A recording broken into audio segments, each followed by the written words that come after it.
Guys আসসালামু আলাইকুম। আমি এখন হলো বানাবো, আমরা ধুপি বানাবো।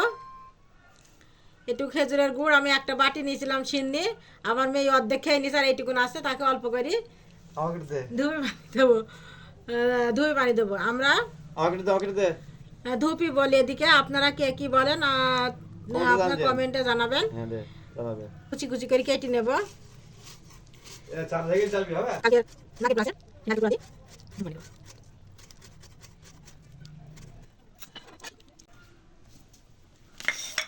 নুন দেওয়া দিয়ে দিয়েছি, এবারে হালকা পানি দেব, পানি দিয়ে মাখিয়ে নেব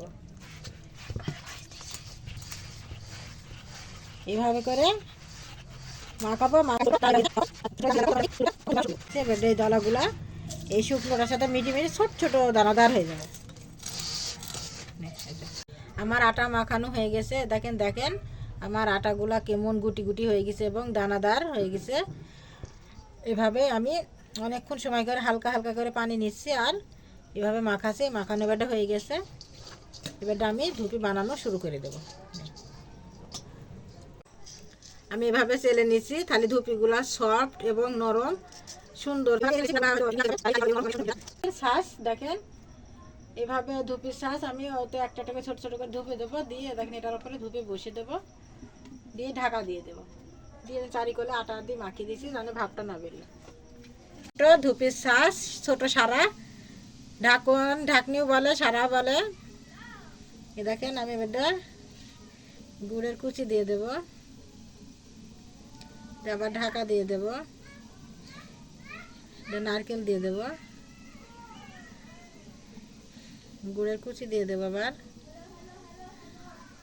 দিয়ে এবার আবার উপরে ধুপি দিয়ে ঢাকা দিয়ে দেব।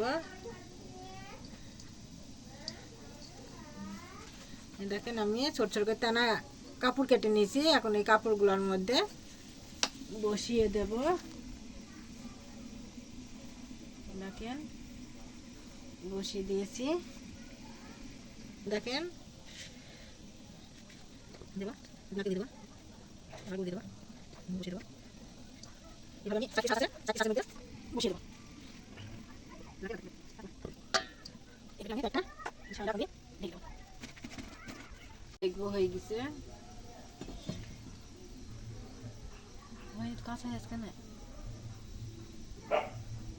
এটা তো কাঁচা হয়ে আছে।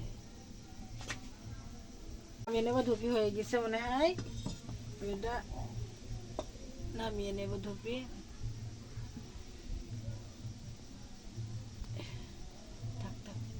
আমার ধুপি বানানো হয়ে গেছে, নরম তুলতুলে কি সুন্দর। দেখেন খেতে খুব ভালো হয়েছে, আমার মেয়ে খালু। দেখেন দেখতে কেমন হয়েছে।